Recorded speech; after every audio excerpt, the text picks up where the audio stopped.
Welcome. It is Monday, December 13th, 2021, and I'm in Atlanta, Georgia.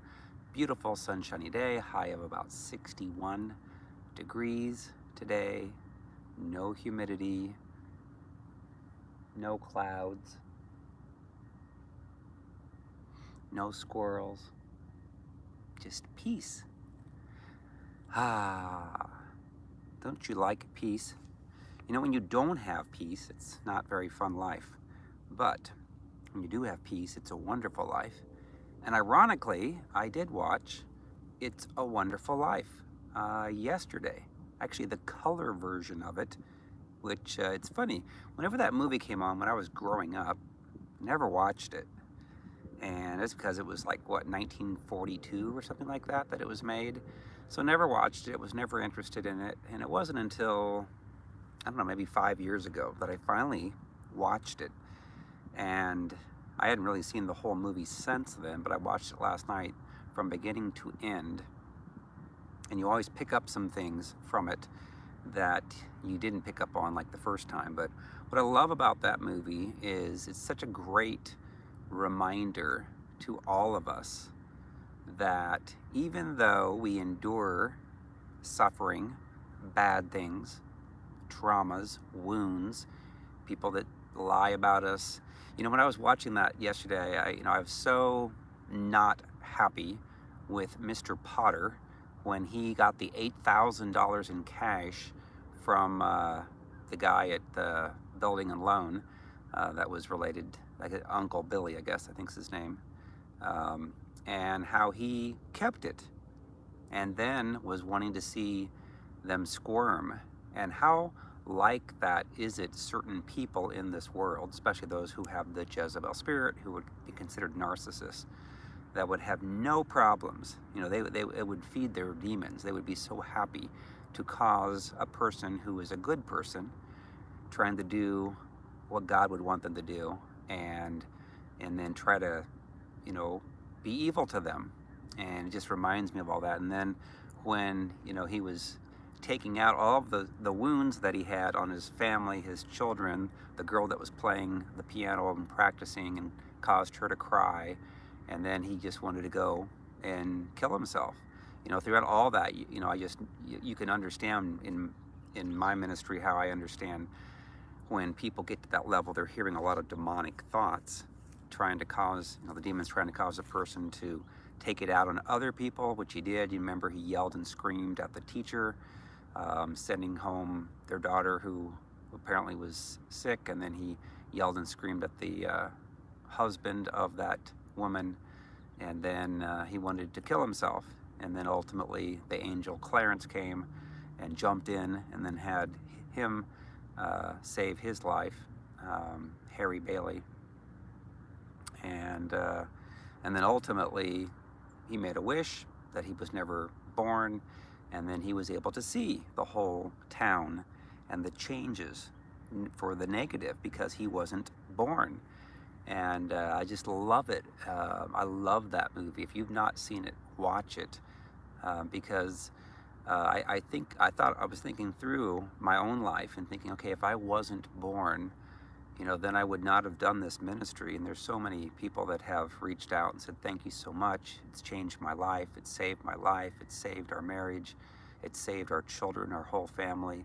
And I would have never thought or guessed that I would ever do any type of ministry, let alone something that's dealing with demonic spirits, let alone something that can truly cause a person to get freed from those demons and then save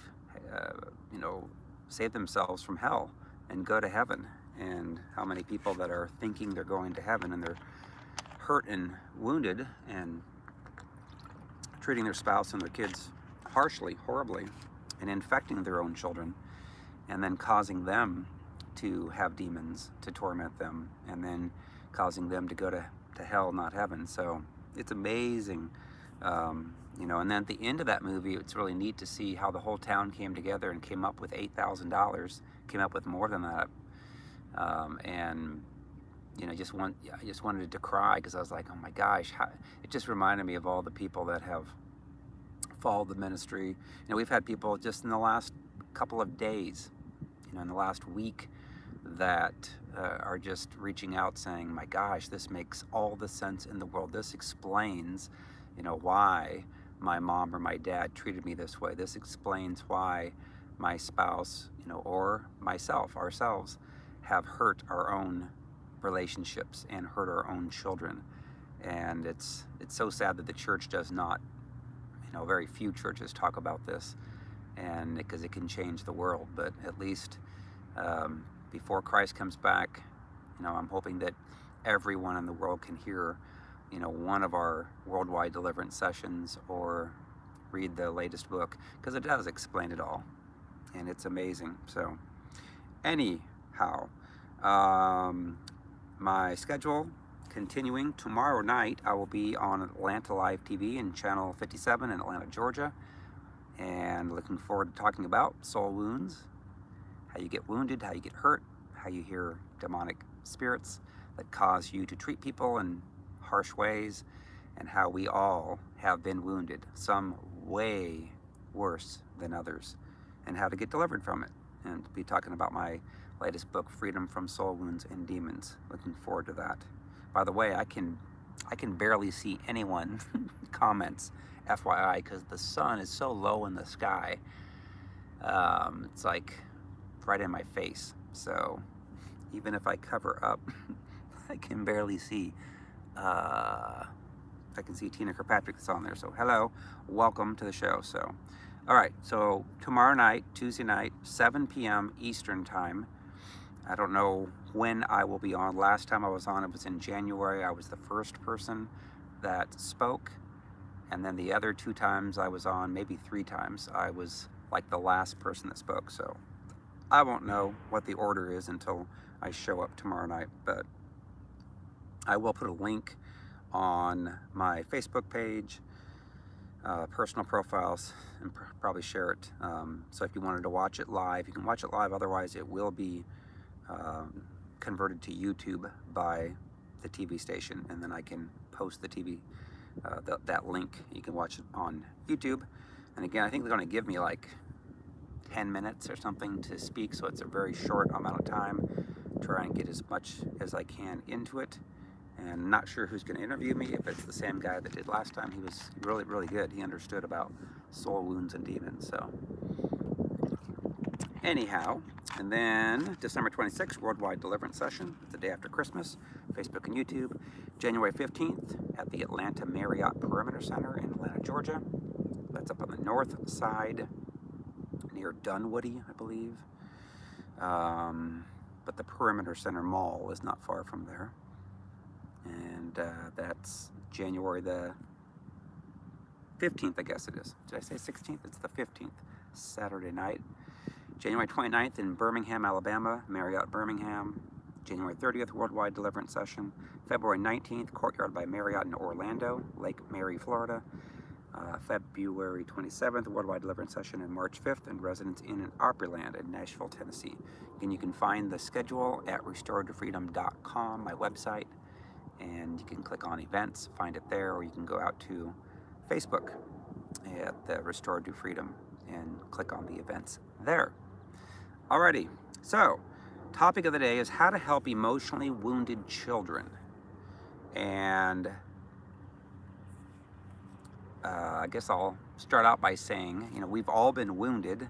We were all wounded when we were children, some more extensive than others. But let's say, in this case, that it is your child that has been wounded. And how do you respond to them? How do you help them? How do you love on them?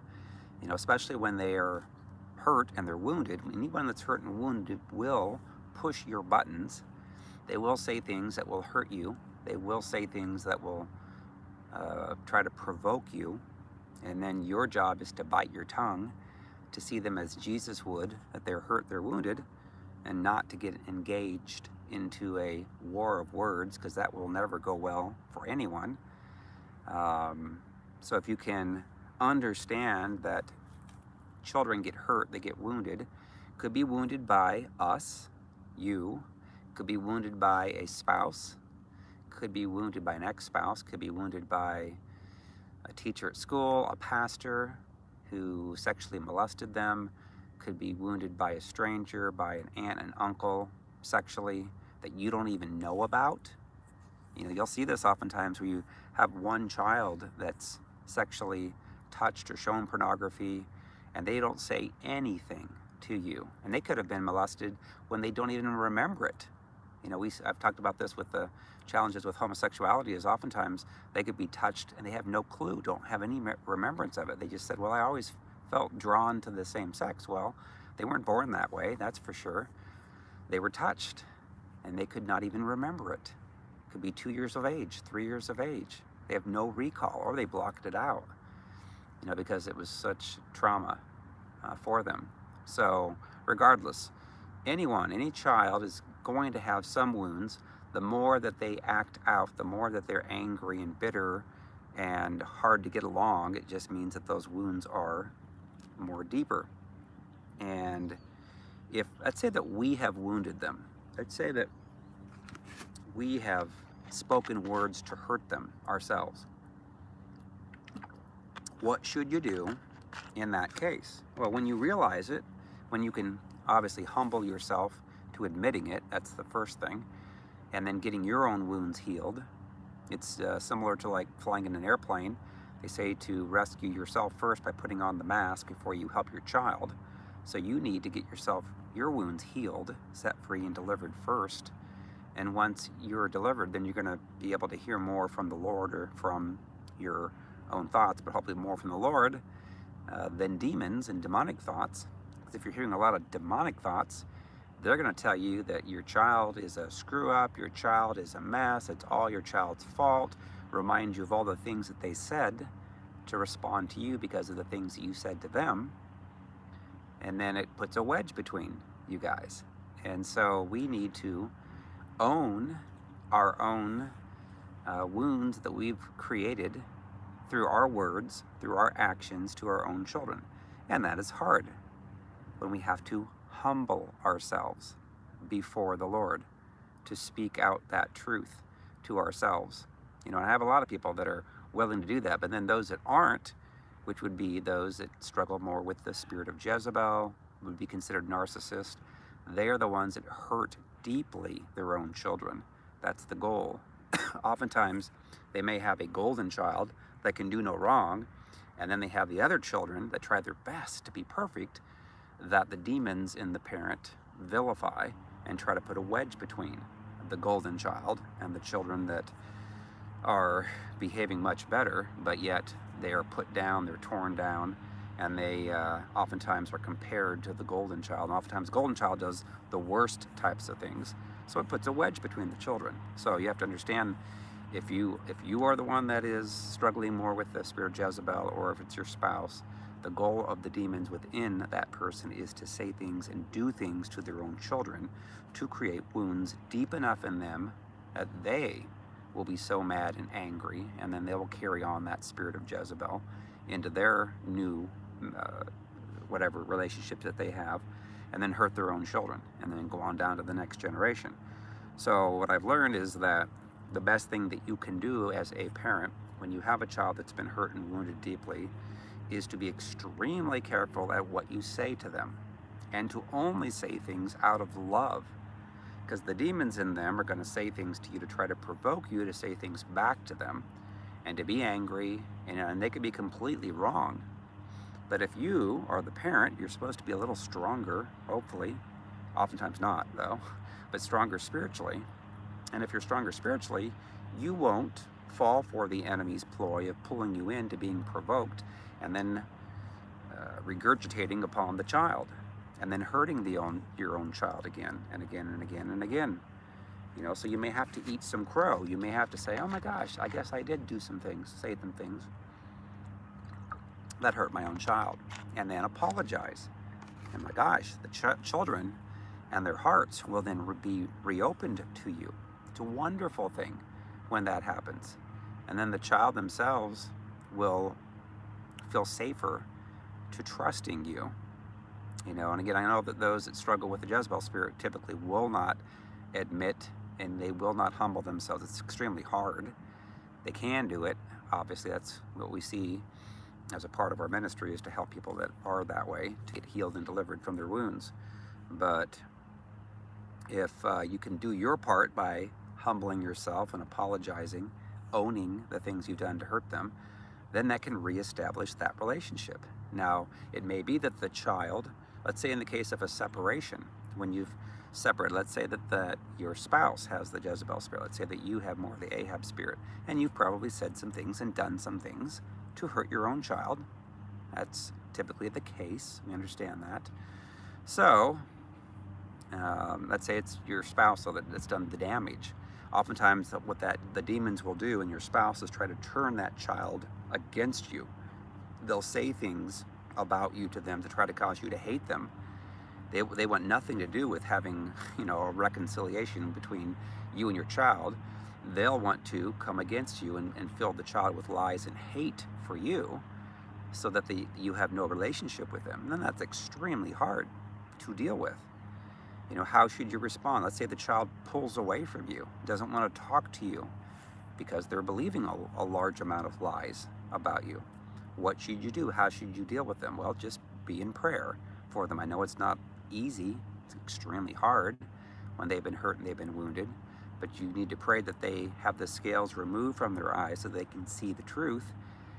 And if or when they ever do engage with you, always be in love.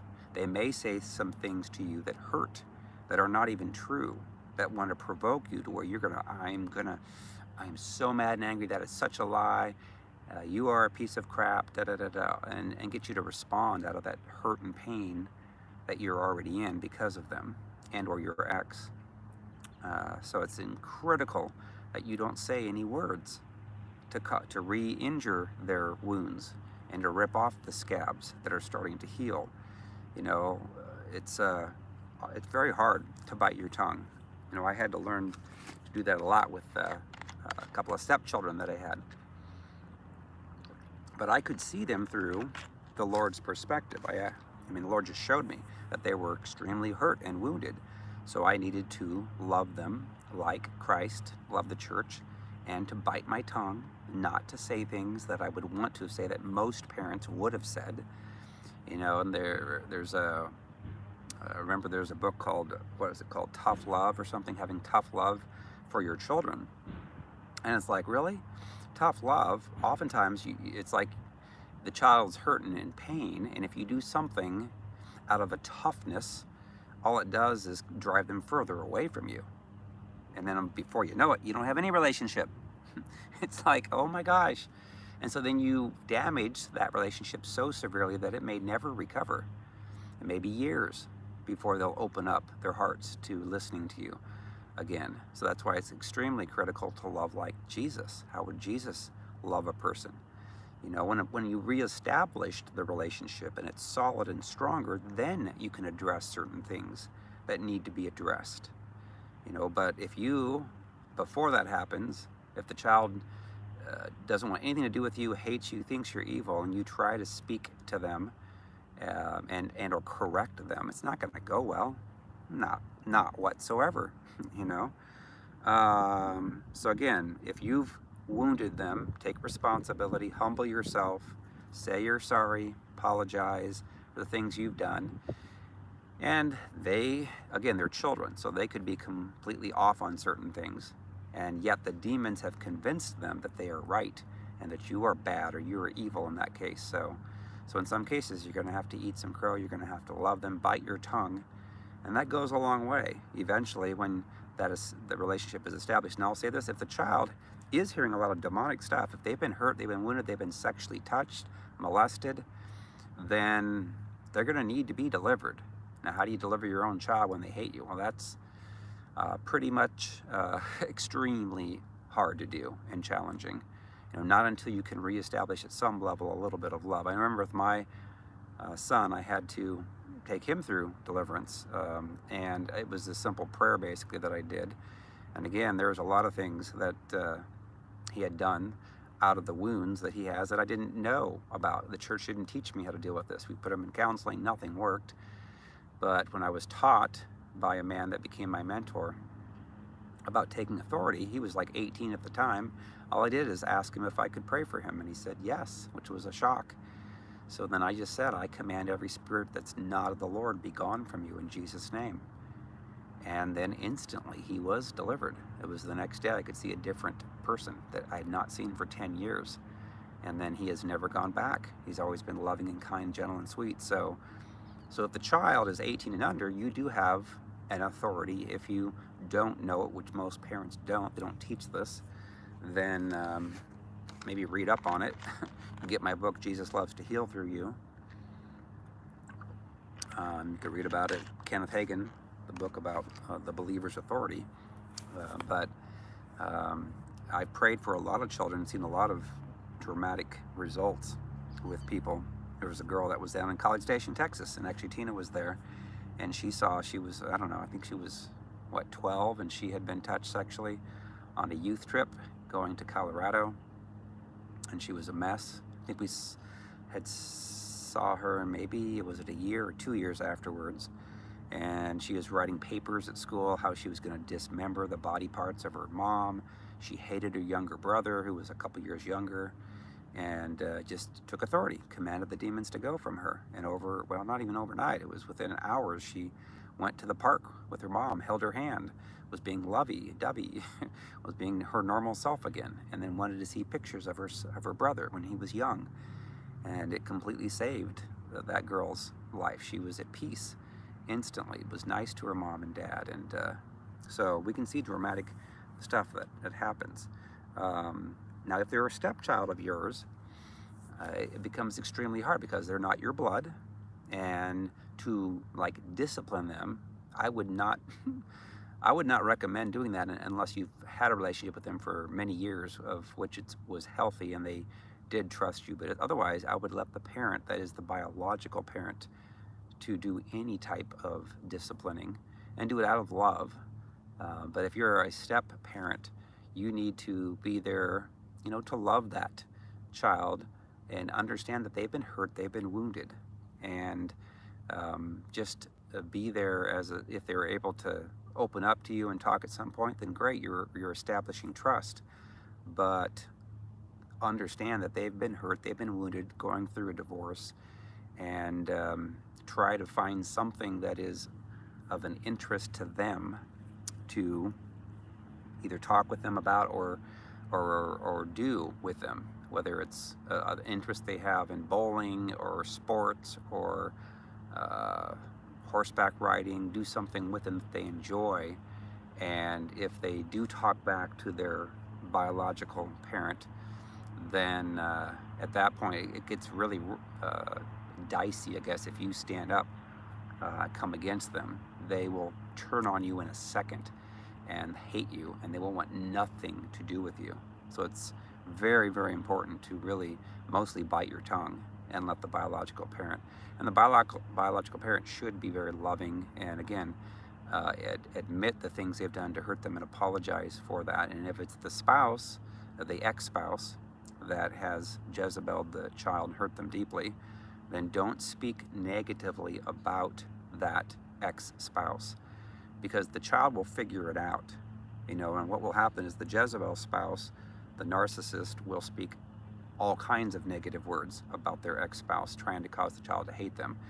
And it may work for a while, especially if they're, say, under the age of 15, but as they become older, if you love them, continue to love them no matter what they say or do to you, it will change. And that child will figure out that, okay, you are not who the evil, angry spouse is telling them. And if you were harsh to them, then ask for forgiveness. Apologize for that. It's so critical. All right, I'm going to read 2 Timothy 2:23-26. Again, why do I understand this or know this? It's because I've gone through it. I've walked through it. I know what it's like to have stepchildren. Stepchildren are already hurt and wounded, and you should be there like Jesus and to love them unconditionally, and love their parent unconditionally. And it's hard because most people don't. Most people have their own wounds, their own demons, their own pride, and they ruin it. That's why most second marriages, third marriages don't work very well because they're not healed from their wounds, and then they take an offense, they get angry, and their children are hurting and in pain. So, all right, 2 Timothy 2:23-26 says, "But avoid foolish and ignorant disputes, knowing that they generate strife. And a servant of the Lord must not quarrel, but be gentle to all, able to teach, patient in humility, correcting those who are in opposition, if God perhaps will grant them repentance, so that they may know the truth, that they may come to their senses and escape the snare of the devil, having been taken captive by him to do his will." So we should avoid striving and fighting and arguing. The enemy wants that to happen. So that's why it's so critical to bite your tongue with a child who has been hurt and who has been wounded. If they talk back, disrespect, I know it goes against what a lot of people would want the child to do, or even espouse, but you have to understand, if you can see them through the Lord's eyes, they're only doing that because they're hurt. Hurting people hurt people. People that are wounded are going to say things to hurt. And if you're stronger spiritually, you can just take it, bite your tongue, until they can trust you. Once they can trust you, once they understand that you're for them and not against them, then that disrespect and stuff will go away on its own, because they're going to feel loved. And so you got to understand that at a strong level. Remember the prodigal son. Prodigal son was not in the right space. He became selfish, wanted his inheritance, wanted to go see the world, splurge. That is in Luke 15:11-32. I'm not going to read all that, but essentially there's a lot of children that have been hurt, they've been wounded, they just want to get away. They don't know what they're doing. Basically, they're in such turmoil. And so if you are the stronger person spiritually, you may have to love them like Christ, allow them to pull away for a season, but then whenever there isn't any interactions, always speak to them in love.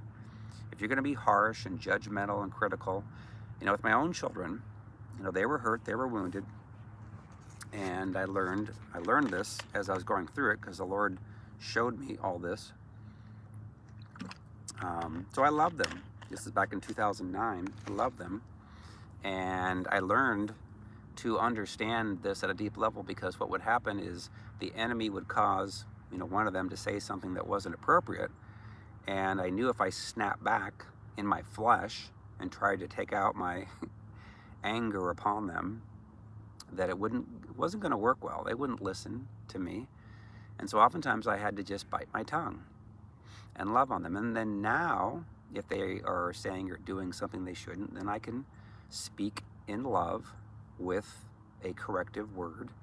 And whether they receive it or not, they're adult children now. They're like 20, how old is 30? Yeah, 30, my oldest son, and then 28, my next oldest son, and then 26, I think, or maybe 27 is my daughter.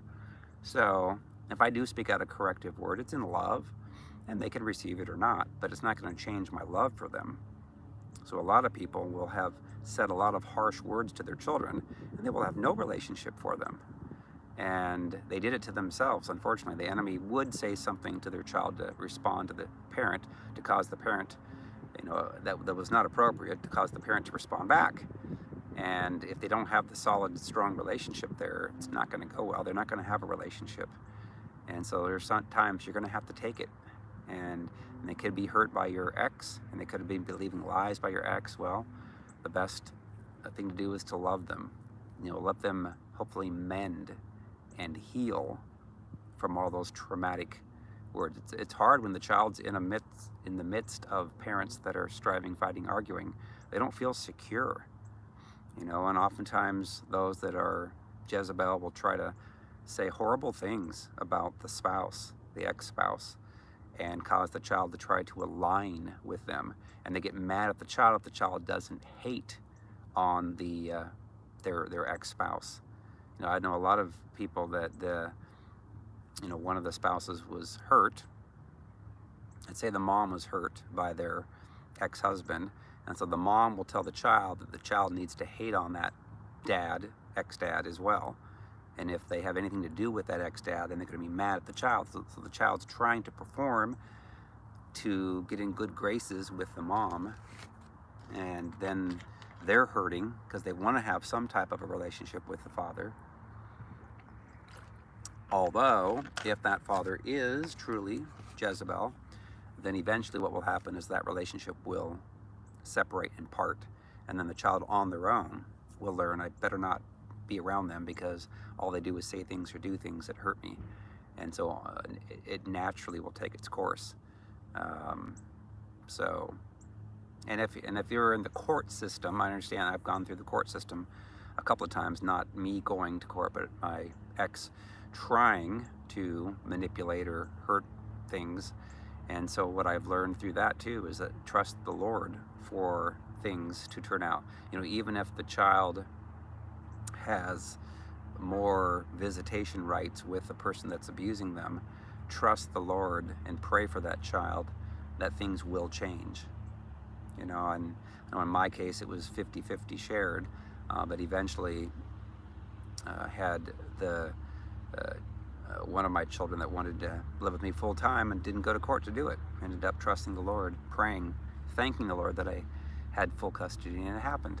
And I was like, wow, that was cool, Lord. It saved me a lot of money. But I understand there's sometimes you're going to have to do it, go to court. So,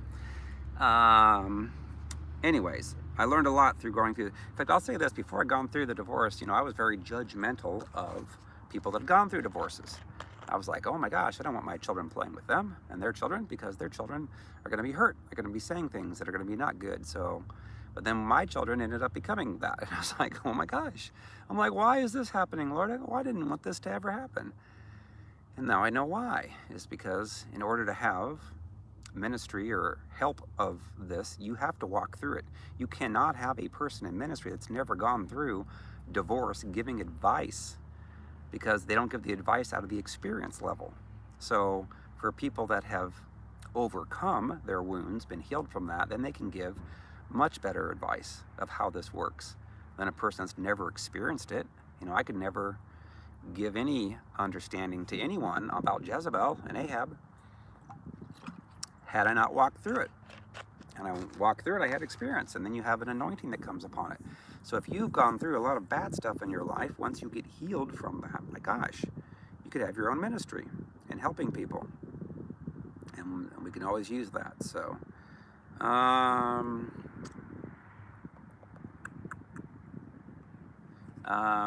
okay, I'll talk about this. If you have a child that's an adult now, and let's say that they don't want to do anything with you, they hate you, again, take responsibility for what you've done.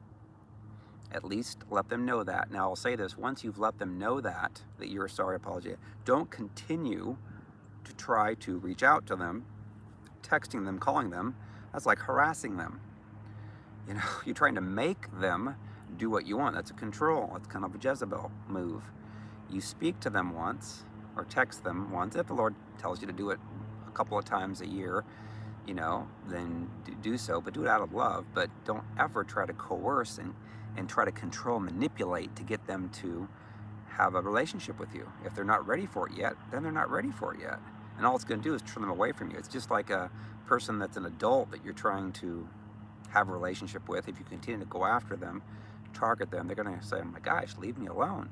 You're harassing me. And I know it's hard, especially if that child is believing lies about you from a ex-parent or ex-spouse.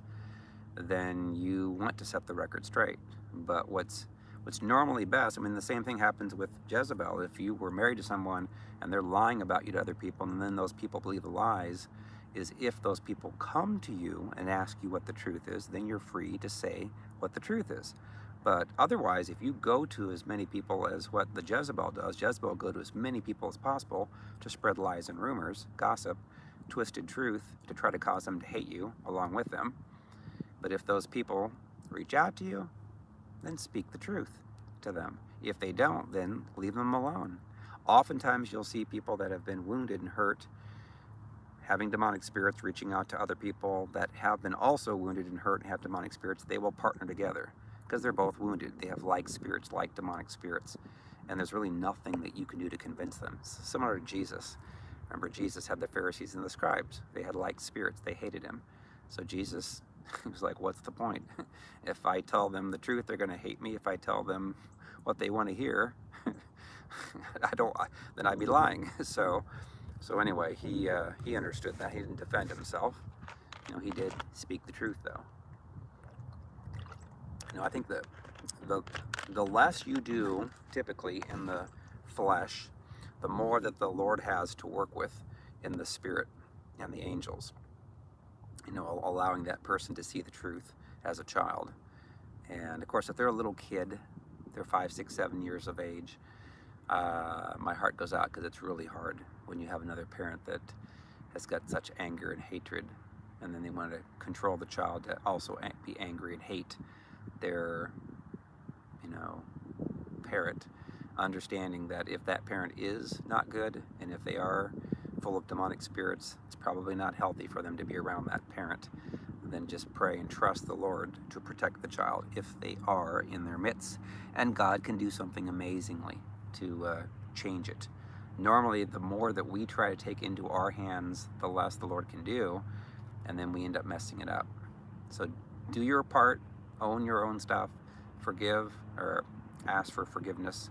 Just say you're sorry. You don't have to ask for forgiveness. Because oftentimes the child's not ready to receive it if they're in their teenage years or adulthood.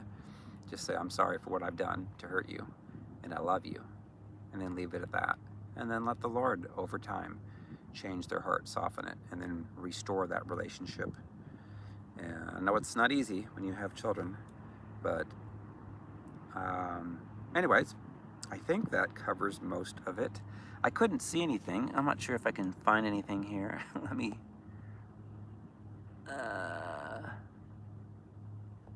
see. Some people, I see somebody wrote a lot in YouTube.